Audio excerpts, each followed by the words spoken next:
I do think your case is a lot different from mine. Anyway, I don't think I'm really on Bessie's side. If it's security you want, or that Bessie wants for you, your MA will at least always qualify you to pass out logarithm tables at any dreary boys' prep school in the country, and most colleges. On the other hand, your beautiful Greek will do you almost no good at all on any good-sized campus unless you have a PhD, living as we do in a brass hat, brass motorboard world. Of course, you can always move to Athens, sunny, old Athens. But the more I think of it, the more I think to hell with more degrees for you. The fact is, if you want to know, I can't help thinking you'd make a damn sight better adjusted actor if Seymour and I hadn't thrown in the Upanishads and the Diamond Sutra and Eckhart and all our other old loves with the rest of your recommended home reading when you were small. By rights, an actor should travel fairly light. When we were kids, S and I once had a beautiful lunch with John Barrymore. He was bright as hell and full of lore. But he wasn't burdened down with any of the cumbersome luggage of a too formal education. I mention this because I was talking to a rather pompous Orientalist over the weekend, and at one point, during a very deep metaphysical lull in the conversation, I told him I had a little brother who once got over an unhappy love affair by trying to translate the Mundaka Upanishad into classical Greek. He laughed uproariously. You know, the way Orientalists laugh. I wish to God I had some idea what will happen to you as an actor. You're a born one, certainly. Even our Bessie knows that. And surely you and Franny are the only beauties in the family. But where will you act? Have you thought about it? The movies? If so, I'm scared stiff that if ever you gain any weight, you'll be as victimized as the next young actor into contributing to the reliable Hollywood amalgam of prizefighter and mystic, gunman and underprivileged child, cowhand and man's conscious, and the rest. Will you be content with that standard box office schmaltz? Or will you dream of something a little more cosmic?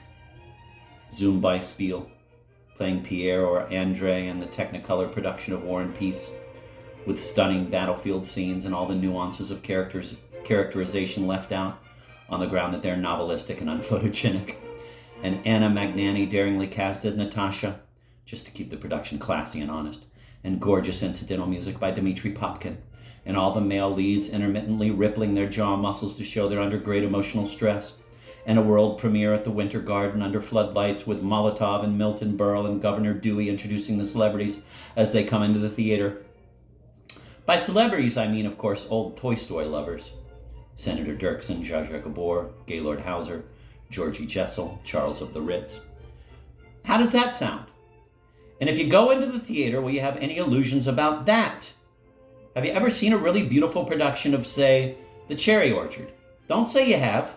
Nobody has. You may have seen inspired productions, competent productions, but never anything beautiful.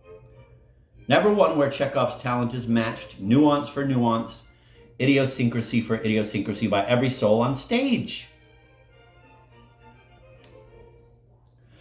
You worry hell out of me, Zooey.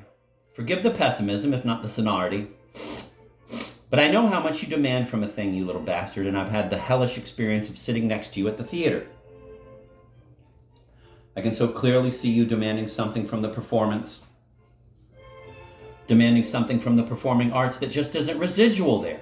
For heaven's sake, be careful.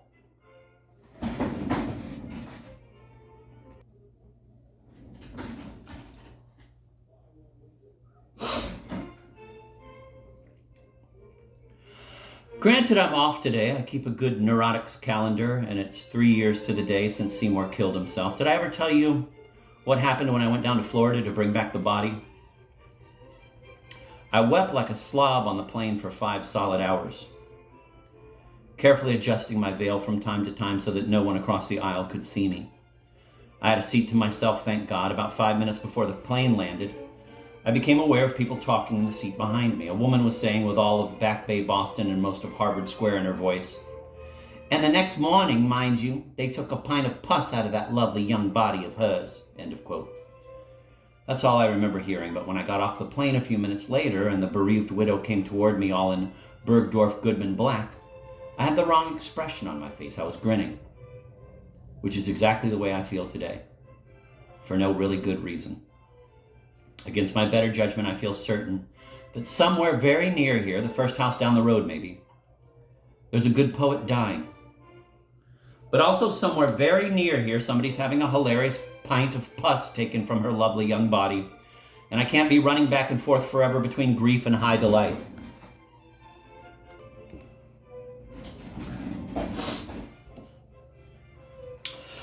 Last month, Dean Sheeter, whose name usually transports Franny when I mention it, approached me with his gracious smile and bullwhip, and I am now lecturing to the faculty, their wives, and a few oppressively deep-type undergraduates every Friday on Zen and Mahayana Buddhism.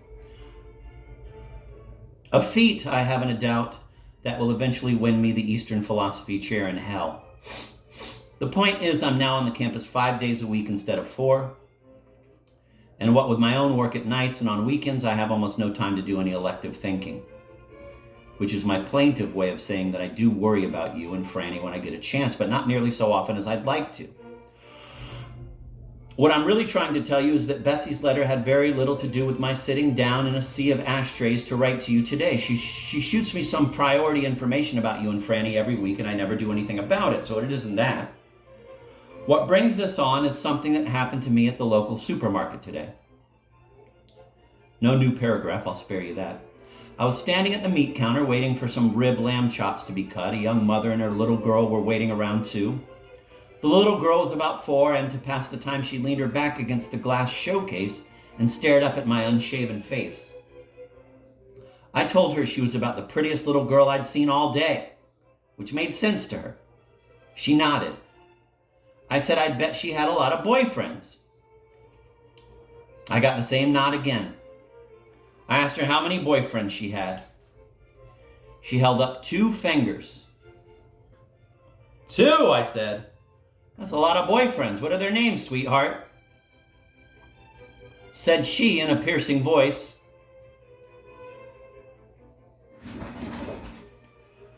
Bobby and Dorothy.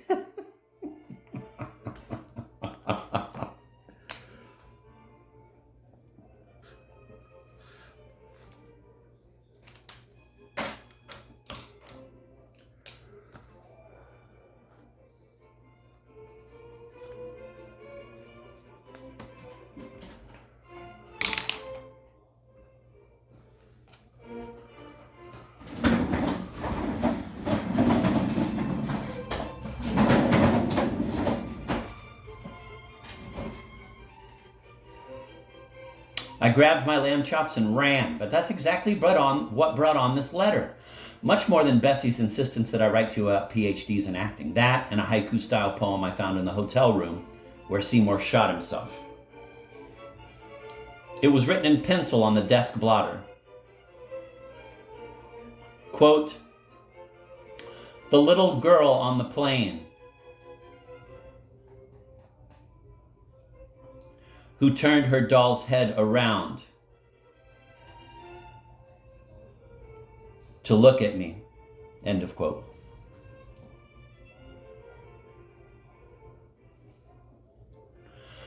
With these 2 things on my mind, I thought as I was driving home from the supermarket that at long last I could write to you and tell you why S and I took over your and Franny's education as early and as high-handedly as we did.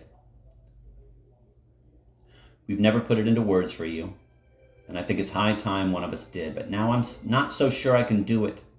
The little girl at the meat counter is gone, and I can't quite see the polite face of the little doll on the plane. And the old horror of being a professional writer and the usual stench of words that goes with it is beginning to drive me out of my seat. It seems terribly important to try, though.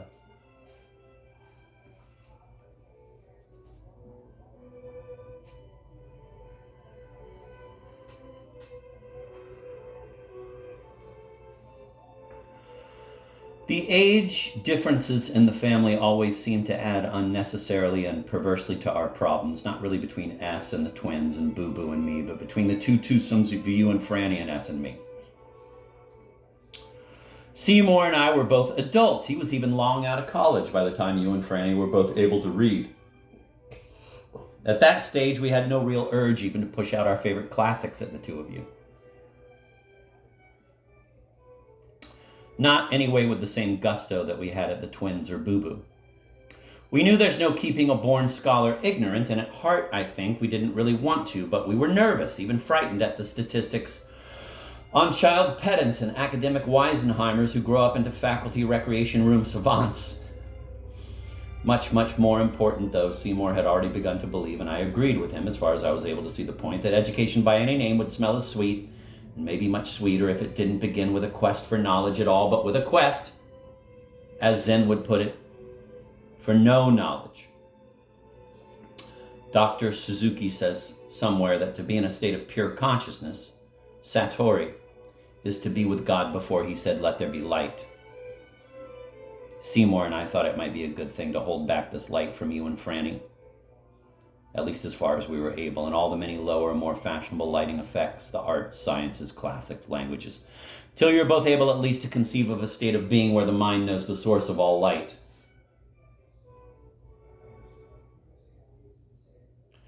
We thought it would be wonderfully constructive to at least, that is, if our own limitations got in the way, tell you as much as we knew about the men, the saints, the arhats, the bodhisattvas, the jivanmuktas,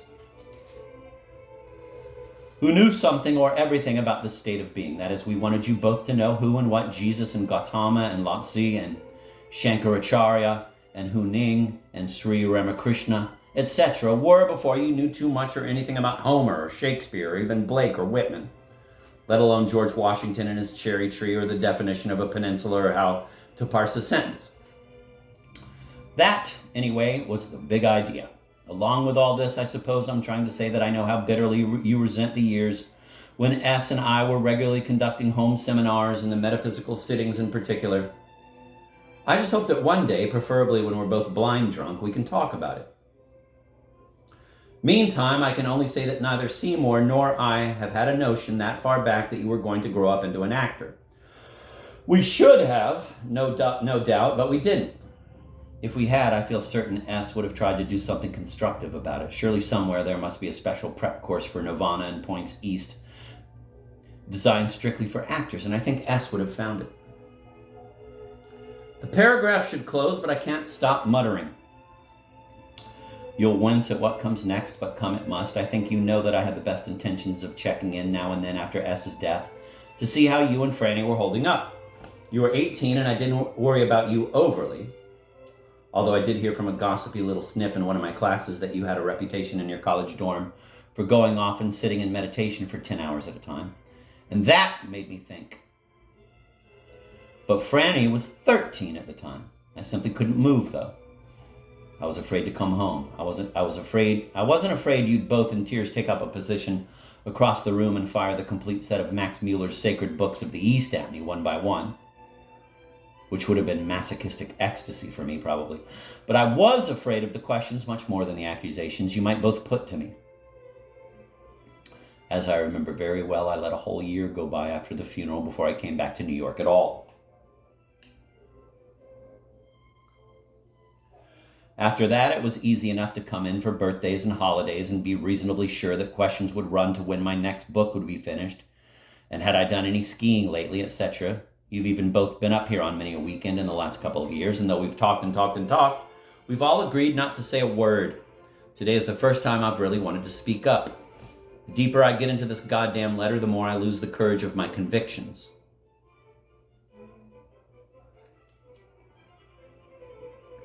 But I swear to you that I had a perfectly communicable little vision of truth, lamb chop division.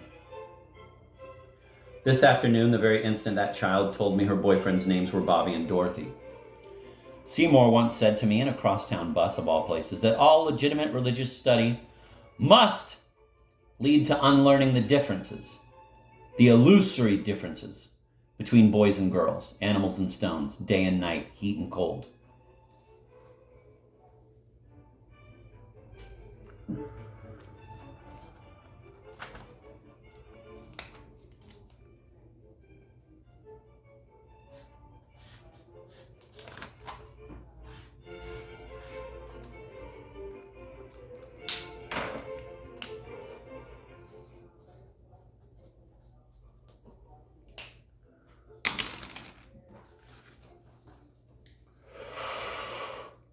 suddenly hit me at the meat counter, and it seemed a matter of life and death to drive home at 70 miles an hour to get a letter off to you. Oh God, how I wish I'd grabbed a pencil right there in the supermarket and not trusted the roads home.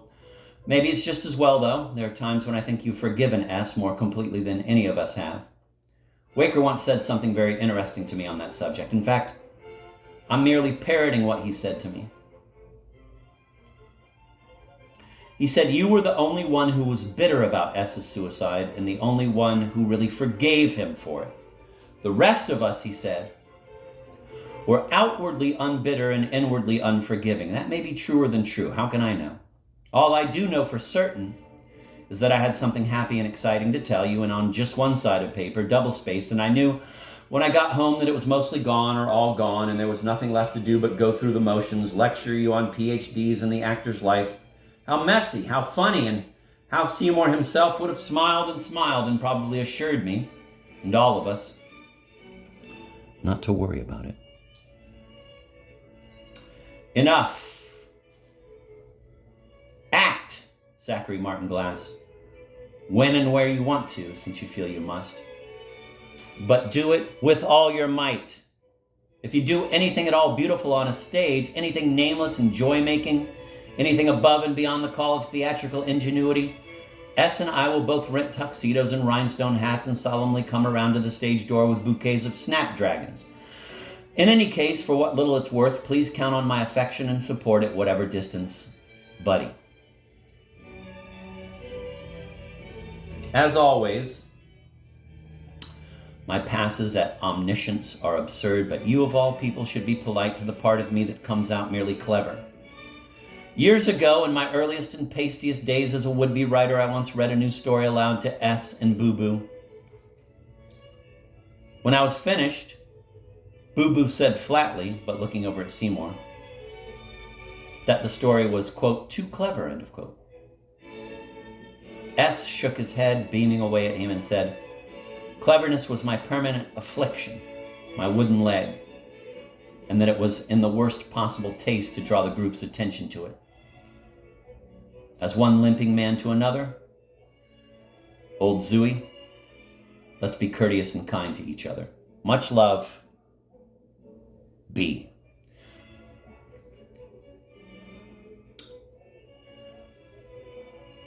That's the end of the letter from Buddy. Now back to the narrative proper. The under page of the 4-year-old letter was stained a sort of off Cordovan color, and it was torn in 2 places along the folds. Zooey, finished reading, treated it with some little care as he put the letter back into page 1 order. He tapped the pages to even them out against his dry knees. He frowned. Then, mercurially, as though he'd read the letter by God for the last time in his life, he stuffed it like so much Excelsior into its envelope. He placed the thick envelope on the side of the tub and began to play a little game with it. With one finger, he tapped the loaded envelope back and forth along the tub edge, seeing apparently if he could keep it in motion before letting it fall into the tub water. After a good 5 minutes of this, he gave the envelope a faulty tap and had to reach out quickly and grab it, which ended the game. Keeping the retrieved envelope in his hand, he sat lower, deeper in the water, letting his knees submerge. He stared abstractly for a minute or two at the tiled wall beyond the foot of the tub, then glanced at his cigarette on the soap catch, picked it off, and took a couple of test drags on it, but it had gone out. He sat up again very abruptly with a great slosh of tub water, and dropped his dry left hand over the side of the tub. A typewritten manuscript was lying face up on the bath mat. He picked it up and brought it aboard, as it were. He stared at it briefly, then inserted his 4-year-old letter in the middle pages, where the stapling in a manuscript is tightest. He then propped the manuscript against his now wet knees an inch or so above the waterline and began to turn the pages. When he came to page 9, he folded the manuscript, magazine style, and began to read or to study.